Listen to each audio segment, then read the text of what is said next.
I knew that I wanted to do this from about 9. Marina, welcome. Hello. Well, you're sitting here in a hotel room in Amsterdam. Is this what you wanted to become when you were like 14 or something? Well, right this instant, no, but it's a nice place to be because I'm doing it to promote something that I worked towards for a long time. So, yeah, I'm really happy to be here actually. But do you know what you wanted to become? Because yeah, I did. I knew that I wanted to do this from about 9, but I didn't know how to articulate it. It was like something inside, like a drive, that made me very obsessed with the idea of becoming a singer. And I kind of articulated it to myself when I was about 15.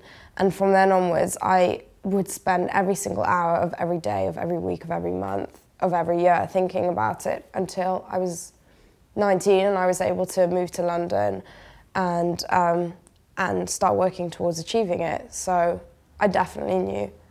And what expectations did you have when you moved out? Well, I knew that I wouldn't achieve it quickly, and it's taken me almost 5 years, so it hasn't been the quickest route, but I think I expected in the beginning to go in a very manufactured pop route because I thought that's how everybody did it. And then when I started to do that, I realised that I actually really wanted to be an artist and to have creative control over things, which isn't very possible in a manufactured pop act. So I kind of quit pursuing that route, and when I was about 21, I really started to become a better songwriter and started producing my own songs and gigging on my own with just like a cheap keyboard. And that's when I started to go somewhere. But what did this pop route look like? Nothing, no one wanted me.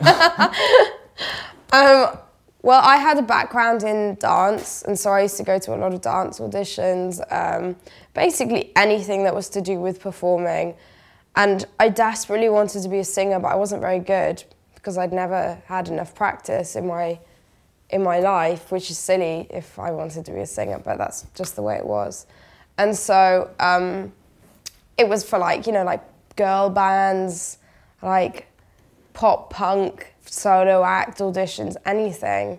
But all of them sucked, and I'm glad that they didn't want me because they were really bad. And then when you stayed away from that, from the pop route, you chose this name, Marina And The Diamonds. Why did you choose that instead of your own name? What's? I think it was because I felt quite alone at the time, and for me, Marina And The Diamonds signified a collective or a group. And I also had no fans, so for me it was kind of like saying that I had these imaginary fans called the Diamonds.